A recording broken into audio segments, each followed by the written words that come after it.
surveyors were on the ground with the provision of security being given by the police officers to implement that decision and to make sure that they deal with the necessary boundaries that will enable them to resolve the problem. Unfortunately, as we now understand, the local community living around that area interpreted it to mean that their land was being taken away or they were going to be evicted. As a result, there was a mobilization of so many young people. We cannot really confirm the numbers, but it's estimated that it's in thousands, maybe 1,000, 1,500 or 2,000, who came and attacked the surveyors and the police officers who were on site. As a result of this fight, it is now projected that 5 people have died. The reason why we cannot really confirm the number now is that the calm has not been fully restored in the area to enable security officers to establish the real facts. But from the information we have is that 5 civilians have lost their lives, sadly, and that 5 police officers are injured, and one of which is a critical injury because he has an arrow lodged in his head, and it has taken a long time to also evacuate that police officer to a hospital because of the situation around there. Let me start by saying that this is a very sad occurrence for us in the national security team. We feel very sad because our duty is to make sure that lives are protected, and land issues can easily be resolved peacefully. It shouldn't be really lead to any loss of life. Investigations are not yet done or even complete because we need to establish the circumstances under which the 5 civilians died, and if, as has been suspected that police officers were involved, what was the circumstance that the police officers engaged the civilians, and whether the situation it was warranted that kind of force, and therefore the investigations will determine whether there is excess use of force, and if there was excess use of force, who was responsible. The also investigation will establish whether the persons who perpetrated these acts against also the police officers, what was their motive, and why did they do it, and who are they.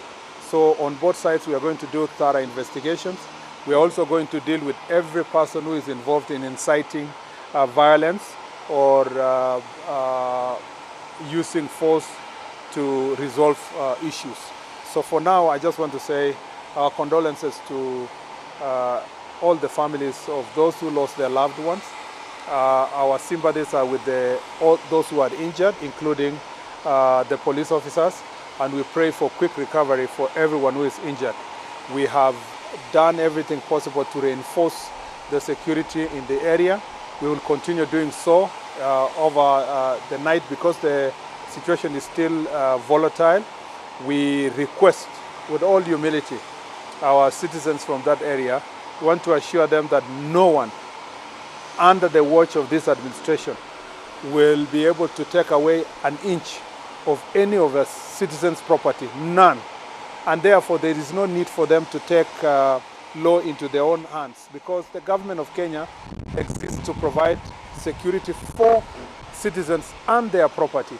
And therefore the misguided propaganda that land was being taken away from rightful owners unlawfully, I want to assure them that not under this administration, and we will not allow a situation where there will be unlawful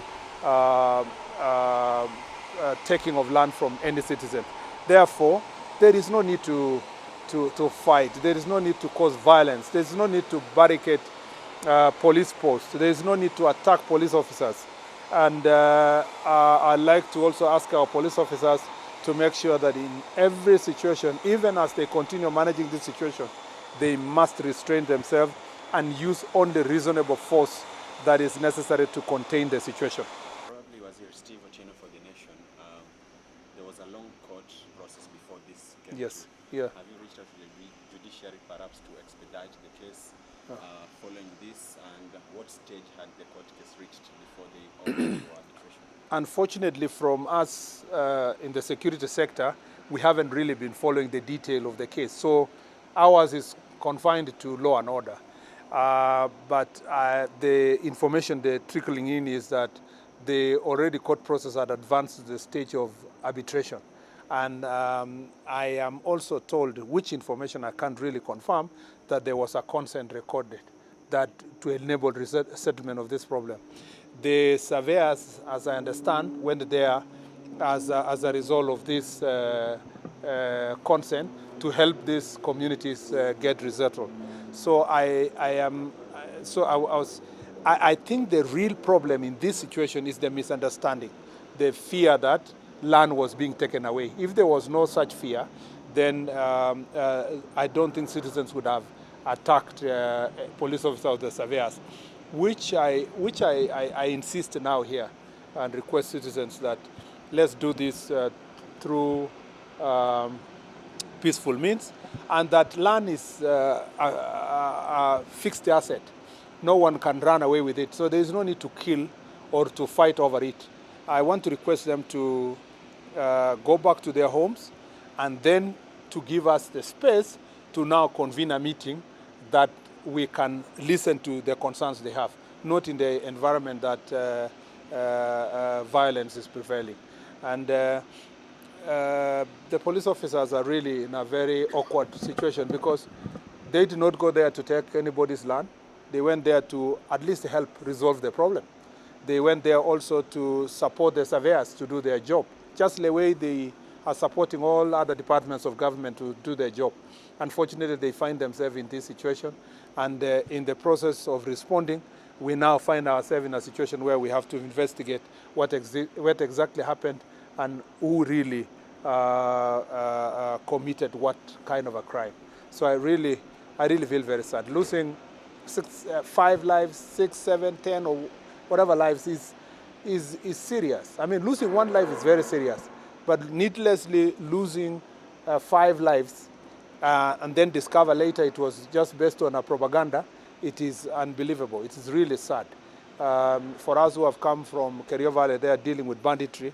We find this is really unfortunate that in a situation where, in an area which was peaceful, in an environment where community was not fighting another community, citizens are attacking police officers. They could have reported them. There was no need, because it is not the police officer who want to take land or so. This is just surveyors trying to provide boundaries for this land.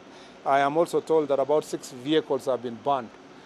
So by the time we are reaching that stage, I think that it is needless. I really appeal for calm so that as from tomorrow, our senior officers who will visit the place can have the opportunity to assess the situation and find ways of restoring full normalcy in the area, and also to give leaders a chance and to give the ministries responsible also a chance to go to the ground and resolve this issue amicably. Any hint on who mobilized the youth? Not so far. It's still early to know exactly who could have mobilized the youth, but I have seen some videos going around where there are clips by some people some 2-3 days ago alleging that there would be there was going to be an invasion of land and so forth. I think perhaps such kind of information could have really heightened tension and incited people. So since it will be wrong and irresponsible on my part to speculate on who exactly did it, we leave it to the law enforcement agencies to really unearth who exactly was involved, and if it was organized, who organized it.